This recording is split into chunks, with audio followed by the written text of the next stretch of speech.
Ranawat diet में आपका स्वागत है। जय श्री रामकृष्ण। आज आपको बता रहा हूँ ब्रह्म। जिंदगी में ब्रह्म बहुत होते हैं। स्कूल में, विद्यालय में, कॉलेज में पढ़ाए जाने वाले पाठ ब्रह्म एक सीमा होती है। दैनिक जीवन में ब्रह्म होते हैं। उसमें किस प्रकार से व्यक्ति ठगा जाता है और ब्रह्म की वजह से जिंदगी में कैसे पिछड़ जाता है। ब्रह्म के बहुत सारे सिद्धांत होते हैं, ब्रह्म के बहुत सारे कारण होते हैं और उनके निवारण होते हैं। पर ब्रह्म देरी तक बना रहे तो एक मानसिक विकार भी बन जाता है और सामाजिक और आर्थिक जीवन में दुविधाओं का सामना करना पड़ सकता है।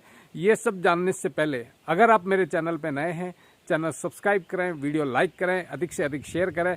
मैं डॉक्टर रघुनाथ सिंह राणावत, साइकोलॉजिस्ट और डाइटिशियन। आज आपको बता रहा हूँ ब्रह्म के कारण अनेक हो सकते हैं, ब्रह्म के निवारण भी होते हैं। ब्रह्म के जो तीव्रता होती है, ब्रह्म की जो गति होती है, वो भी सभी के लिए एक सी नहीं होती है। पर ब्रह्म में नहीं जीना चाहिए और ब्रह्म में रहना यानी धोखा खाना है। आपके साथ में सामाजिक, आर्थिक, व्यक्तिगत नुकसान ही होने वाला है। सिंपली भाषा में आपको मैं समझा देता हूँ कि स्कूल कॉलेज में जो पढ़ाया जाने वाला पाठ है उसके अंदर, और सामान्य तौर पे आप देखेंगे तो छोटे बच्चे कोई प्लास्टिक का सांप लेके घूमते हैं, फिरते हैं और वो सांप नहीं होता है, या जो एक रस्सी होती है उसको भी सांप समझ लेते हैं। कई बार ऐसा होता है कि किसान खेत में जाता है और रात्रि में सांप समझकर वो डर जाता है और सुबह जाके देखता है कि वहाँ पे जहाँ सांप था वहाँ पे रस्सी मिलती है। फिर सवेरे पता चल जाता है कि मैं तो रात को ब्रह्म में था।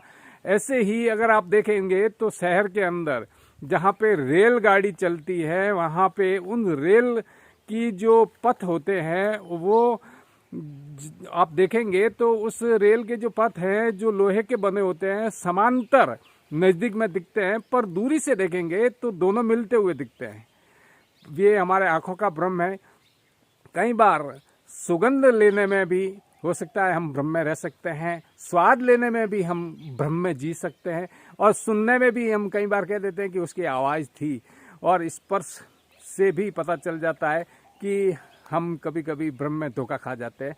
तो तात्पर्य ये है कि यहाँ पे बहुत सारे सिद्धांत और समय नहीं होने से मैं इतना नहीं बताऊंगा, पर आप संक्षेप में ये समझ लीजिए कि कई बार व्यक्ति मर्द होते हुए नामर्द समझने लगता है, ये भी एक ब्रह्म होता है। और रिश्तों में कड़वाहट भी पैदा होती है। तब तक आदमी को ये पता नहीं चलता है कि हम कैसे ब्रह्म में जिए। पिता पुत्र के बीच में, पत्नी के बीच में, या पुत्री के बीच में, या पुत्र वधू के बीच में ब्रह्म में जीता है कि इन्हें कोई तकलीफ नहीं है, ये स्वस्थ हैं। पर जब ब्रह्म हमारा साफ हो जाता है उसके बाद पता चलता है कि गड़बड़ तो हुई है। इन गड़बड़ों को पहले रोका जाता तो हम दिक्कत में नहीं पड़ते। ओवर कॉन्फिडेंस जिसको कहते हैं वो भी आ जाता है, और जब पता चलता है कि हमने यहाँ पे कुछ त्रुटियाँ की है, कुछ गलतियाँ की है, तो उसको सुधारा जा सकता है। तो ब्रह्म का अर्थ ये होता है कि आपको सोना खरीदते वक्त, अगर सोना लेते वक्त आप अगर उस सोने की प्योरिटी के बारे में पता नहीं है तो पीतल भी आपको पकड़ा दिया जा सकता है। ऐसे बहुत सारे लोग होते हैं जो सोना बताकर पीतल दे देते हैं और पीतल खरीद लेते हैं, और काफ़ी लोग ऐसे होते हैं सोने को बेच भी नहीं पाते हैं। तात्पर्य ये, आप कितना ब्रह्म में जीते हैं और आपका कॉन्फिडेंस लेवल कैसा है और आपकी चेतन अवस्था कैसी है, इसमें हो सकता है अगर आपकी कोई गड़बड़ियाँ पाई गई है तो आपको अच्छे मनोवैज्ञानिक से परामर्श लेना पड़ेगा। सामाजिक स्तर पर गड़बड़ियाँ हो, पारिवारिक हो, स्वास्थ्य के रूप में हो, तो इन ब्रह्म को आप दूर कर सकते हैं अच्छे मनोवैज्ञानिक के संपर्क में आने के बाद में।